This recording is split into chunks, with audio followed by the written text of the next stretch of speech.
Shalom is real. I want to give all praises, all honor, and all glory to whom rightfully belongs, which is Yahweh, Ba'ashem Yahweh Shai, Ba'ashem Rakak Wadash, for allowing me to do another lesson. Yahweh is who the world ignorantly calls God. Yahweh Shai is his son, who the world ignorantly calls Jesus Christ, and there's no God beside them. Double honors to the elder apostles and the elder bishops of Great Millstone for being faithful witnesses to the Holy Spirit. Salutations to the elect, whom the Lord have given ears to hear. I'm the brother Kahan from the GMS New Jersey camp, and I want to highlight, really, this piece of information came by way of the elder brother Gabar Yahweh out there in Hawaii, and what he had brought out in regards to how you have now that the UK is making it mandatory for all citizens to have biometric IDs, right? So now this is the new norm, and we know us in the spirit and power of Yahweh Ba'ashem Yahweh Shai, which is the spirit of prophecy. We know that this is all going to lead to a mandatory mark, a mandatory incision, all right, otherwise known today as an RFID chip, but in the scriptures is known as the MARK, the mark of the beast. That's Revelation 13 and 16, by the way. So this is not what the brother had looked up verbatim. Nevertheless, pretty much I'm laying back off of the video he did, just to show you how we're heading into prophecy. We are in the last days. So it says, if America was to implement an RFID chip, would biometric IDs be the first step? How would it play out? Now it says the consensus among technology analysts and policy experts is that biometric identification is already the first and ongoing major step towards the kind of robust, ubiquitous identity system that could eventually support a mandatory RFID chip. An implanted RFID chip is essentially a biometric identifier that is permanently stored in the body rather than on a card or a cloud server. Here is how the progression would likely play out in the U.S. context, assuming a scenario where the government moves towards a mandatory implanted chip. Phase 1 would be normalization of biometric digital identity. This phase is already well underway. The government is pushing for a standardized digital ID infrastructure. This includes mobile driver's license and federal login portals that use advanced identity proofing. The biometrics.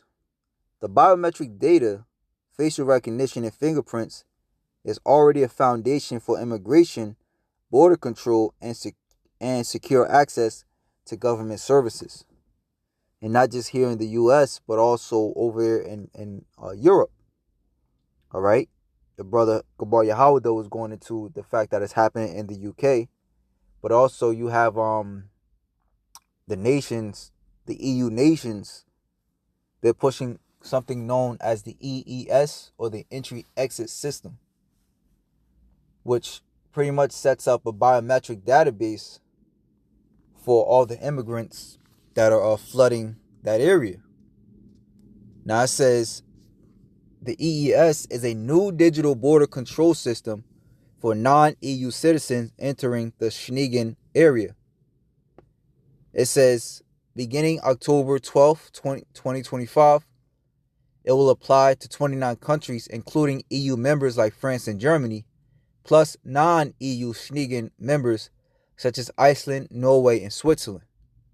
The EES will replace manual passport stamping by recording biometric data like fingerprints and facial images to enhance security and manage travel, with full implementation expected by April 10th, 2026, right? So by the springtime of next year, All right, that biometric ID is going to be a thing of the day, so to speak.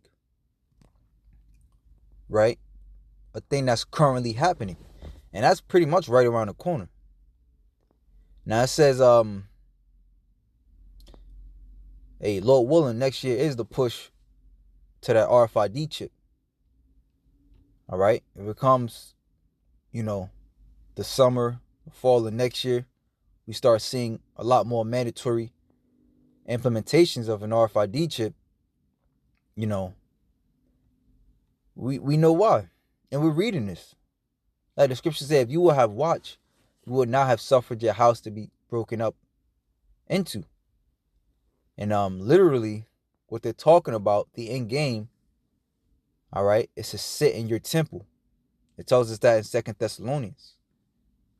So it says, we read the biometrics, right? Facial recognition, fingerprints is already a foundation for immigration, border control, and secure access to government services. The function, right? And this is something that can be skewed. They show you that in the movies like Mission Impossible, stuff like that, to where you can alter, you can put some devices on your fingertips to alter them, as well as change whatever contacts, or do things to your face to change that, right? And soon enough, we're gonna see that that's gonna be a big thing too.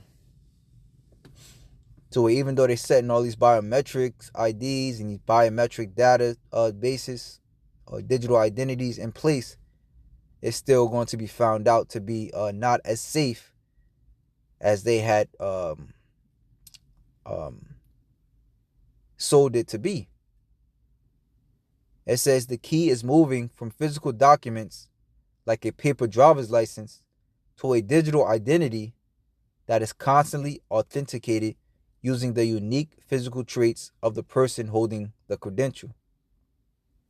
Phase 2, mandatory digital ID with biometric linkage. It says the requirement, a law will be passed, likely framed around national security, fighting fraud, or improving citizens' services. Now, this devil works out of order abkeo, and this law will be put into effect because of various frauds, as we just read, as well as these mass shootings. This guy Dabu 7, he brought out, let me just see something.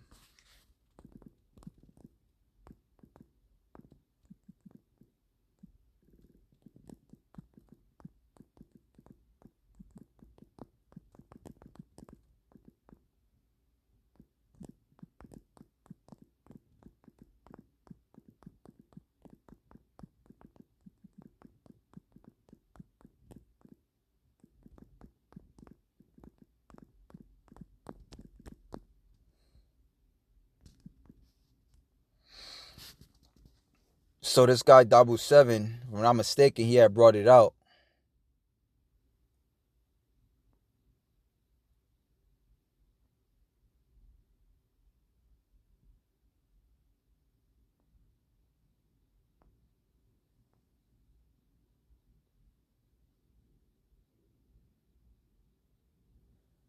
Okay.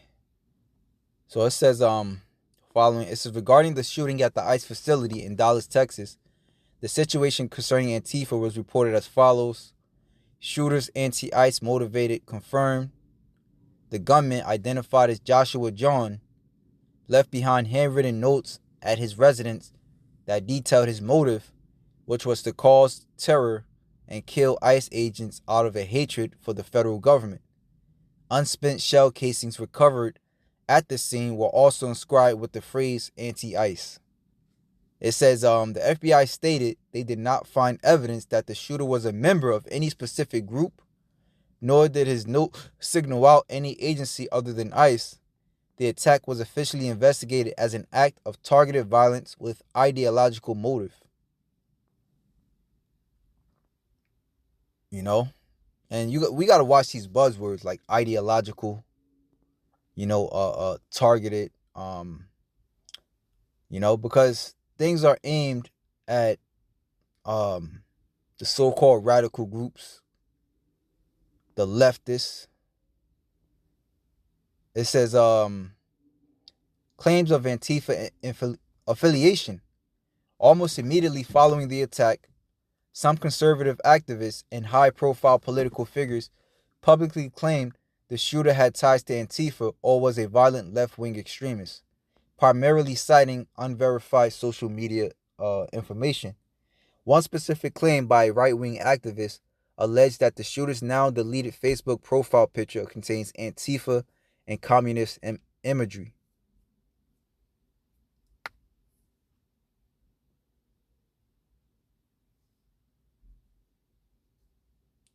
All right, so it says conclusively that the FBI had not found evidence that he was of Antifa or any specific political group.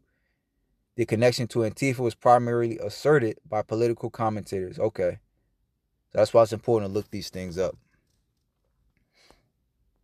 All right. Nevertheless, as we look at phase 2,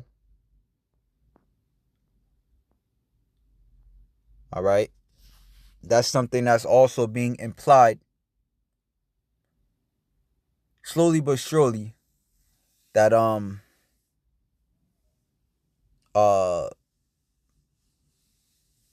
national security is at stake. These shootings are happening like clockwork. And you had another one, I don't know if I mentioned it, but it was another one I had just seen on TV of who is it? It happened over there in Michigan actually. It was of a church. Some guys, let me see.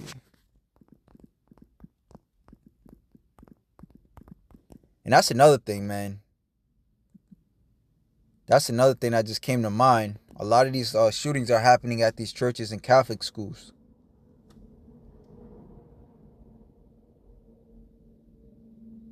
So that's something to look out for too. As us over here at Great Millstone, and I'll say the Israelites in general, we get on these other religions as being wicked and false. So that's some, slowly but surely, like I said, that they could use to apply to us. Even though we always bring out that the weapons of our warfare are not carnal, meaning we don't use physical acts of violence of any sort to get our point across. All right, so it says a mass shooting and fire occurred on Sunday, September 28th, at a church in Grand Blanc Township, the Church of Jesus Christ of Latter Saints. All right, so the attack, Thomas Jacob Sanford drove a 4-door pickup truck through the front doors of the church during a Sunday service. He then exited the vehicle and began firing an assault rifle at the attendees. The church building was also set on fire, which investigators believe was deliberate.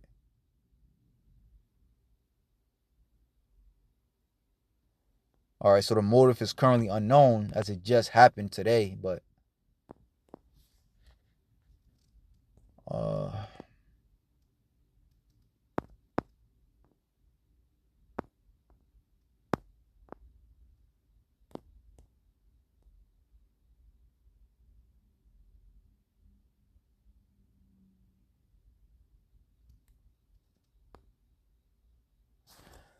all right, so going back, I gotta research it. What did I write?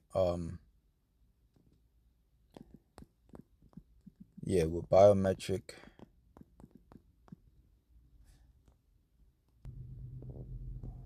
All right, so like I said, I had to reinsert my question back into the chat, being that I made a mistake and deleted my question. So I think we were at the second phase where it says infrastructure standardization. It says legislation and central database. Pass laws defining a national digital identity standard, like Real ID, and build a single centralized or interconnected database to store all collected biometrics, fingerprints, facial scans. The mandate by necessity.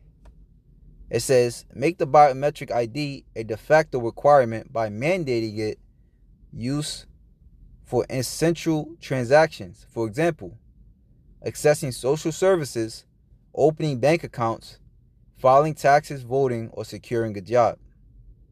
Then it says phasing out alternatives, discontinuing of old IDs. Set a deadline after which older forms of identification are no longer considered valid for critical purposes. So this is biometric ID as a precursor to mandatory RFID chips. The implementation of a centralized mandatory biometric ID system would create the fundamental prerequisite for an implantable RFID chip mandate. All right, so it goes from normalization to infrastructure to authentication. It says authentication, the system now needs to identify who is presenting the ID. Currently, the person provides the biometric fingerprint. An RFID chip is just a more convenient and less forgeable, you see? That's the spirit, because I mentioned that earlier. A less forgeable way to transmit the person's unique ID number, which the system then links back to stored biometric data. All right? And again, this goes back into your safety. All right? They care about your safety. And like when you watch that movie Catch Me If You Can, this devil literally hires the best of the best hackers. So it makes perfect sense how he could put out there that, we're getting hacked and this thing is no longer safe as we thought it was, but here we got something better for you, i.e. the RFID chip. Right? Because you can't forge a person's DNA.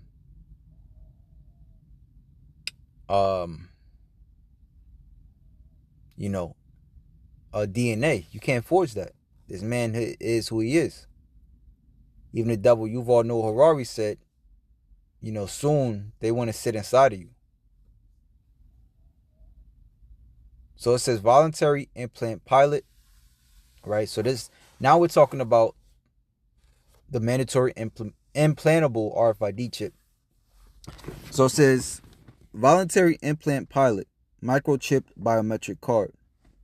It says introduce a new generation of ID cards with a mandatory more secure RFID chip or NFC chip and an option for a small non-implantable biometric device. Part 2, health emergency focus, the very med stage. Introduce the implantable chip voluntarily for medical purposes, primarily for first responders to instantly access critical life-saving health data. Security crisis and inconvenience. Dramatize a security or counterfeiting crisis. Mass fraud using non-implanted IDs. Meanwhile, make the process of using the non-implanted ID increasingly inconvenient. Long lines, frequent hardware failure, right? Just like the Apostle Tar was going into with the Easy Pass. You know how inconvenient it is for those who don't have an Easy Pass? Don't be late for work. You got to wait in this long-ass line, right? And you may have to even pay more. I know going from one state to the next, like I believe to go into Staten Island from New Jersey, it's actually cheaper if you have the Easy Pass. Or it might be from Staten Island to the city. Right? So it says the final mandate is legislation. Introduce a final law mandating the implant for all citizens, likely giving a long grace period, but restricting essential rights. Right? So the squeeze will get stronger and stronger. E.g. employment and banking. that they may not buy nor sell, save he that had that mark, for non-adopters after the deadline. Now they're saying 5 to 10 years, but I'll be shocked if we hear another 2-3 years, right? But the squeeze is coming, and no matter how smooth this devil tries to be, we see the end. We know where he's going with this. That's why we don't go all crazy with what Trump's doing. A person asked me, do they think, pretty much they asked me, as if Kamala was in office, would things be happening like this? And I said, yeah. According to prophecy, this place is meant to go down. This place is meant to have uproars of the people. Right? That's prophecy. Remember, the Lord said he declared the end from the beginning. All right? No matter what happens beforehand, we know what happens in the end. So this is Sirach 12 and 16, where it says, an enemy speaks sweetly with his lips, but in his heart he plans to throw you into a pit. And his heart is being revealed in the end. Right? He wants to throw all the insubordinates into a pit, into a concentration camp. Sirach 12 and 16 warns that an enemy will feign kindness through flattering words and tears to conceal their true intentions to harm and trap you. Just look at that CV situation. Now people are harmed and trapped. Still dropping off. And still dropping off. Even certain morticians, that's the right word, they were saying, around that time, that they were seeing a lot of strange events when it comes to when it comes to the dead. I can only say it like that. You could look it up for yourself. What do morticians say concerning those that took the juicy juice? So it says, Sirach 12 and 16, I reread that part. The verse highlights the deceptive nature of an enemy, contrasting their sweet-sounding speech and sympathetic eyes with their wicked heart that plots destruction. It serves as a cautionary reminder to be guarded against such deceptive enemies, even when they appear friendly or remorseful, because their true malicious intent will eventually be revealed when the opportunity arises. And from Obama, all these presidents, they started off, highlighting what the good they'll do for you, but end off people hating them. Various memes about Biden, or as they call him, Brandon. Same with Trump, all these presidents, and we just sitting on the sidelines talking about we told you so. All right. So that was it, man. It's very important, to go to the men. Very important to go to the prophets. Right? Very important to go to the prophets, because you know that a trap is being set up for you. Right? So now you know how to move. Right? Remember, this man is a cunning hunter. So with these various steps that they're going to take for your so-called safety is bullshit. But with that, shalom to the elect.